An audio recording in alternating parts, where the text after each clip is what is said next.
નમસ્તે મિત્રો, આજે આપણે બનાવીશું ગરમીમાં શરીરને ઠંડક આપવાની સાથે તાજગીથી ભરી દે એવું એકદમ ટેસ્ટી રાયતું. આ રાયતું ખાધા બાદ તમે કાકડીનું રાયતું ખાવાનું ચોક્કસ ભૂલી જશો.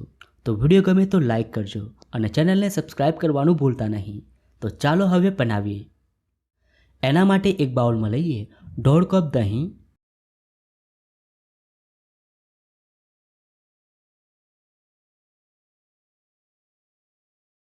હવે દહીંને એકદમ સારી રીતે ફેટી લઈએ. જ્યારે તમે રાયતું બનાવો ત્યારે દહીં એકદમ ફ્રેશ અને મોડું હોય એવું જ લેવાનું, જેથી રાયતું વધુ સ્વાદિષ્ટ બનશે. આ રાયતું એટલું ટેસ્ટી અને હેલ્ધી છે કે તમે ગરમીમાં એક વાટકી ખાઈ લેશો તો જમવાની પણ જરૂર નહીં પડે.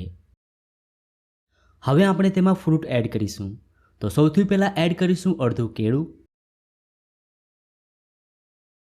અડધું સફરજન અને 1/4 કપ દ્રાક્ષ.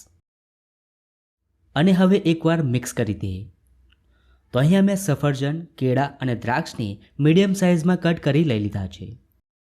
ગરમીમાં તમે એકવાર આ રીતે રાયતું બનાવજો, ખાવામાં ખૂબ જ સરસ લાગે છે. આ રાયતુંને તમે કોઈપણ થાળી સાથે સર્વ કરો, એ થાળીનો સ્વાદ બમણો કરી દેશે. હવે તેમાં એડ કરીશું 1 ટીસ્પૂન ખાંડ, 1/4 ટીસ્પૂન સંચળ પાવડર અને 1/4 ટીસ્પૂન એલચીનો પાવડર એડ કરી મિક્સ કરી દઈએ.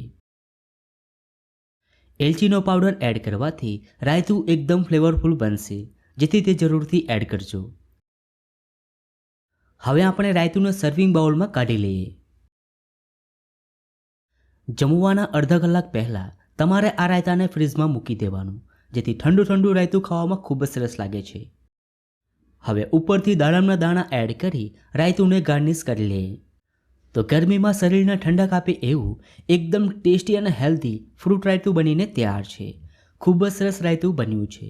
તમે એકવાર જરૂર ટ્રાય કરજો. તો તમને આ રાયતાની રેસીપી કેવી લાગી? જો રેસીપી ગમી હોય તો વિડીયોને લાઇક અને શેર કરજો.